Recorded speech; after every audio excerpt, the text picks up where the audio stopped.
É correto dizer que a igreja se mete na política, se intromete em matéria econômica, social e cultural, quando ela deveria ficar restrita ao seu espaço privado e cuidar apenas da salvação das almas?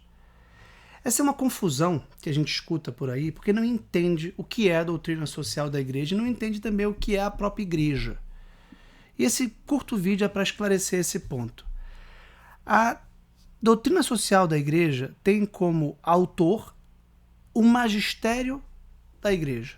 A igreja pontificando assuntos de relevância moral e espiritual para atender à sua finalidade, que é a salvação das almas e a extensão do reino de Deus. Jesus Cristo disse: o meu reino não é deste mundo. Ele não veio instaurar o paraíso aqui na terra. Ele não veio nos trazer o paraíso para a terra, mas veio nos levar para a bem-aventurança eterna da Trindade Beatíssima. Ora, para isso, a igreja atua com base em duas fontes, como que dois livros. O primeiro, é claro, a revelação, a Sagrada Escritura. Então, é claro que ao pregar a revelação do Evangelho de Cristo contido na Sagrada Escritura, no depósito da fé da Sagrada Escritura, a igreja realiza sua função salvífica. E com isso ela consolida uma lei divina, consolida a autoridade de Deus que se manifesta em normas de conduta social como os 10 mandamentos. Ora, os 10 mandamentos são uma típica expressão da lei divina que a gente encontra no livro do Êxodo e do Deuteronômio e que é reforçada por Nosso Senhor no Sermão da Montanha, intensificando e aprofundando os 10 mandamentos no coração do homem. Não só não cometer adultério, mas não olhar para as mulheres com olhares cobiçosos. Não só não matar, mas não se enraivecer a ponto de perder a razão. Não só não roubar, mas dar como esmola o bem aos outros, para que eles não queiram sequer nos roubar.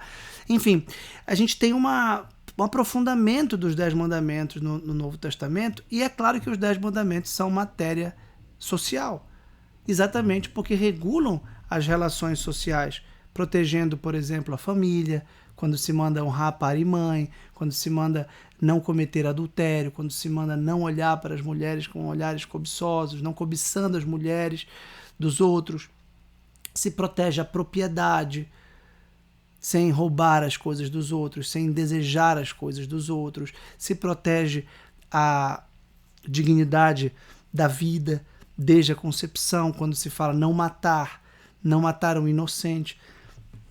Além disso, a igreja reconhece que o próprio Deus nos deu razão prática para defender e para entender a lei natural.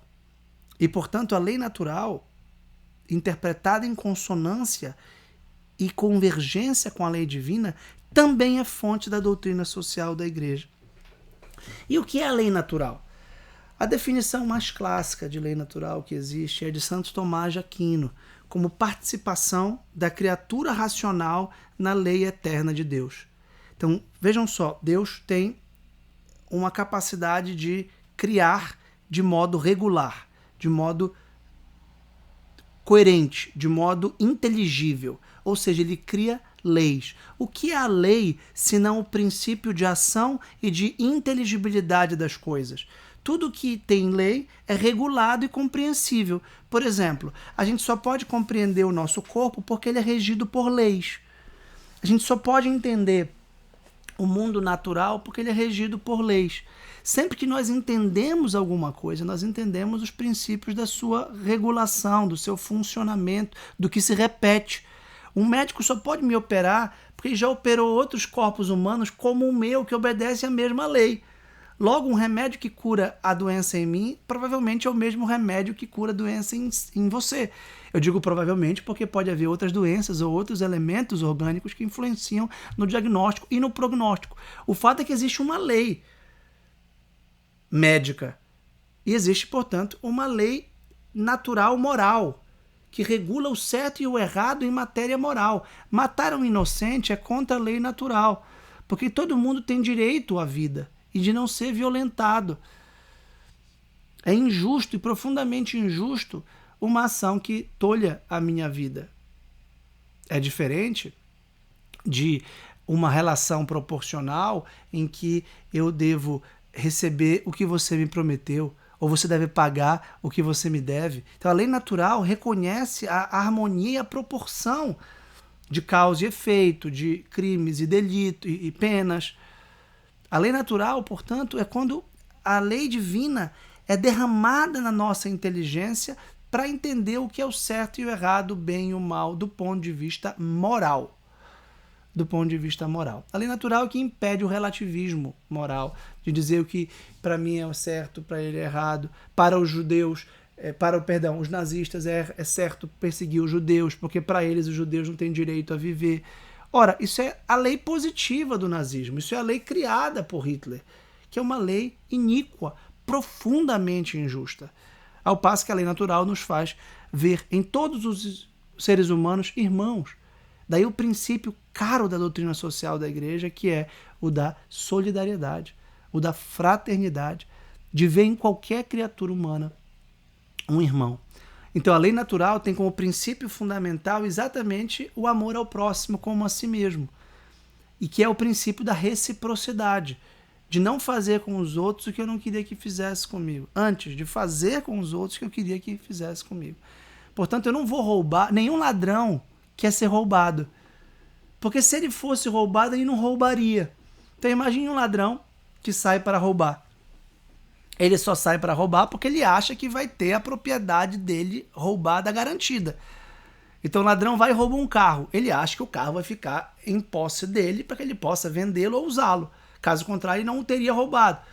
Agora, se um ladrão vai e rouba um carro e tem esse carro roubado por um segundo ladrão, ele vai se sentir profundamente injustiçado, porque ele passou a noite inteira correndo risco de vida e de perder a sua liberdade para roubar aquele bem que ele queria para si e não para o roubado. Mas o segundo ladrão vem e o rouba. Ora, se a gente continuar nessa lógica, a gente vai ver que o ladrão legitimou o roubo com a sua ação. Porque quando a gente faz alguma coisa para os outros, a gente de algum modo permite que se faça essa mesma coisa conosco. Da mesma forma que o mentiroso quer saber a verdade para poder tergiversá-la.